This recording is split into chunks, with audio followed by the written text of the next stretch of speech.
Everyone has a different version of heaven or hell. Mine would be a forest with a never-ending well of fresh and tasty water, with dragons protecting the tops of the trees, and spruces and pine cones and redwood trees, and a warmer Lake Tahoe with an ice rink next to the Star Trek-like beam-up mechanical statue that works and emits no radiation, and there's never a fire. And rather than run through the purple farms of salvia to make people schizophrenic with illegal dried out extract meets a mini blowtorch, there would be a sweet smelling mint leaf all over the trail. Instead of wood, and the mint would mark and unwind into new paths, and the temperature would be so perfect that we wouldn't have to miss any chances. And not only would there be dogs, fire department Dalmatians, police interceptors, and German shepherds running with wolves in the woods, but there would be great whites and hammerheads swimming in tunnels too, with the goods, and the good, and no thoughts of competitions or comprehensions, because everything there would be naturally psychic enough to know each other. And every new soul gets a welcome parade, and people like Napoleon talk with Henry VIII, and they tell Mary Queen of Scots on a daily basis to have a good play against Amelia Earhart, with whom she plays chess. And Joan of Arc would be Eisenhower's long-lost best friend, and there'd be rabbits working on a way to the Bermuda Triangle, and there would be a ground-covered place to go to a certain memory or do anything you wanted. And back to reality, what most people don't know is the Medal of Honor.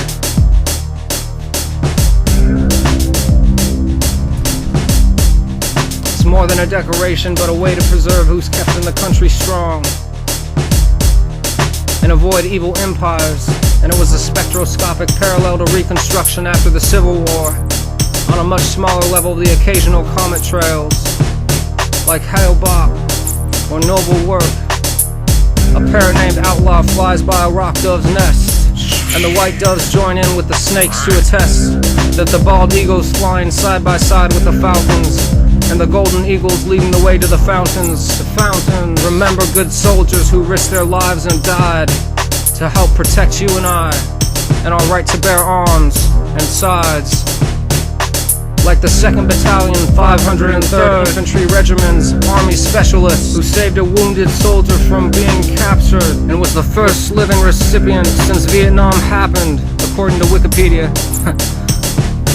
And the Marine Corps' corporal who defied orders from superiors and brought 23 allies of Afghani heritage and 13 Americans back to safety during the heat of the battle. And their Staff Sergeant Robert James Miller, who was shot and passed away while diverting extremist gunfire so his soldiers could escape. And Sergeant First Class Mr. Jared C. Monty, who tried to rescue another soldier from burning. And Naval Lieutenant Michael P. Murphy, who was a SEAL delivery team member, which denotes a high intellect and striving for glory, like the first African-American recipient ever. William H. Carney, who refused to let his flag touch the ground and become dirty before poetry, and managed to inspire his Civil War family. And that one actually they made into a movie. Anyways, Back to the Future. Lieutenant Murphy led a 4-man reconnaissance team when the odds were against them, and had to expose himself in order to make contact for briefings and rescue. And his award was also awarded posthumously. And the last recipient listed on the War in Afghanistan's list is a staff sergeant who picked up a live grenade and was seriously wounded in the process of saving his battalion, Mr. Leroy Petrie.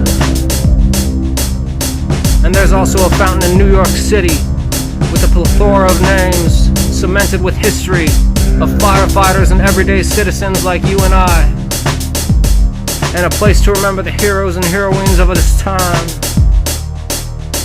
as well as one out in Philly that shows an eternal flame of water inside a garden of reflection, and the Flight 93 National Monument north of Shanksville is for some plane's passengers' conceptions to save our executives, White House, as we remember the fallen. And the list of patriots, both male and female, goes on and on and on like forests, and helps us breathe through tragedies that shouldn't have haunted us. And it's more interesting than words to incorporate into society.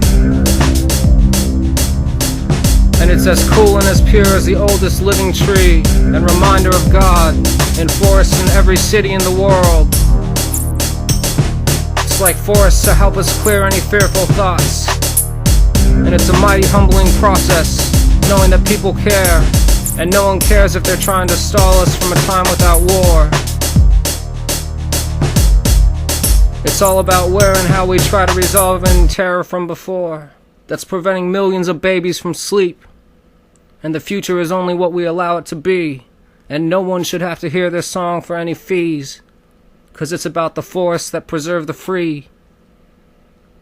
The forest for resting in ultimate breezy truth, that every human being can sense each other for who they really are and not make mental constructs or put up unnecessary barriers that keep rising and haunt us. The forest that we see a beautiful light through, where hope and truth and justice work together to produce more forests to help us breathe and make it through tough times. Forests.